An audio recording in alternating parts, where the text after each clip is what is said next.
Yeah, there's been a lot of inflation in Kenya. Recently, we saw the dollar hit 143 exchange rate, and that has a lot of impact when it comes to companies like Top Marine that deal heavily with goods that are imported from China and Dubai.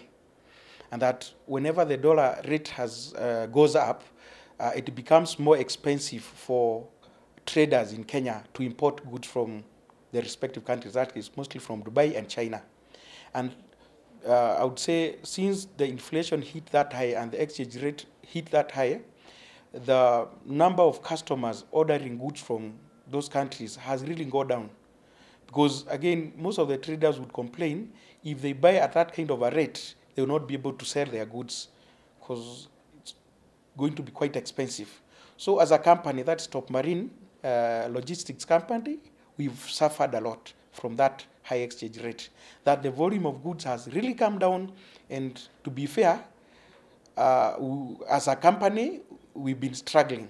And as we struggle, it is also an indication that even our business people are struggling, because our company is the one that facilitates the consolidation, the shipping, as well as clearing of goods.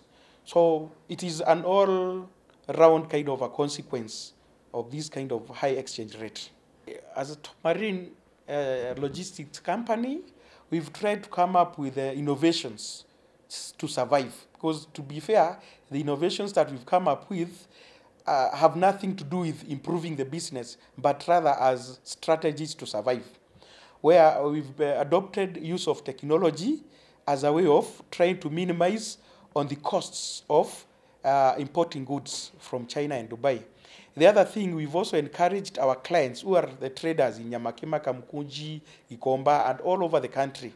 We've encouraged them to do what we call online sourcing, because initially our customers would insist on flying to those countries like Dubai, China, Sharjah to source goods physically. But we encourage them to adopt online sourcing, from where again we've also used the same online kind of a platform to do the consolidation, then ship the goods for them. Again, that's a way of cost cutting. Not so efficient, but it was a way of survival as a company. The other thing we did as an innovation is trying to go online even in our transactions from here, where customers don't have to come to our godowns here at Bomber Line Railways, and the other godowns are along Mombasa Road. We've encouraged them to just do online. Then from there, we connect them with their respective courier services or transporters, and they get their goods. A way of saving a few coins from the whole deal. And the kind of business we do has more to do with the confidence that people entrust us with goods worth millions, and that we also have to be people of integrity. And I would say, as Top Marine Logistics Company, integrity, honesty is part of our core values. That whenever you give our goods, or you give us your goods, whenever we get your goods, either when you link us up with your suppliers in China or wherever you have sourced your goods, we work diligently to ensure that you get the correct goods, the right quantities, and in good condition. Again, we encouraged most of our customers, or if not all, to be depositing their money directly into our bank accounts. That is a way of having confidence that once they have their money sent to the supplier through us, by depositing the money into our client's collection account, then we can pay on their behalf. That's a way of, again, boosting confidence that they don't lose their money. Because again, as Kenyans, these kind of online transactions, sometimes people have lost their money. And as Top Marine Logistics Company, we encourage people, in the event that you feel you're not safe to transfer money directly to the suppliers, you can just work with our office, and you deposit money directly into accounts. Then from there, we are able to sort the supplier once they have delivered the goods, or once we have confirmed the right goods have been processed or manufactured, especially in China. Because one, in China, they don't issue permanent work permits for our staffs.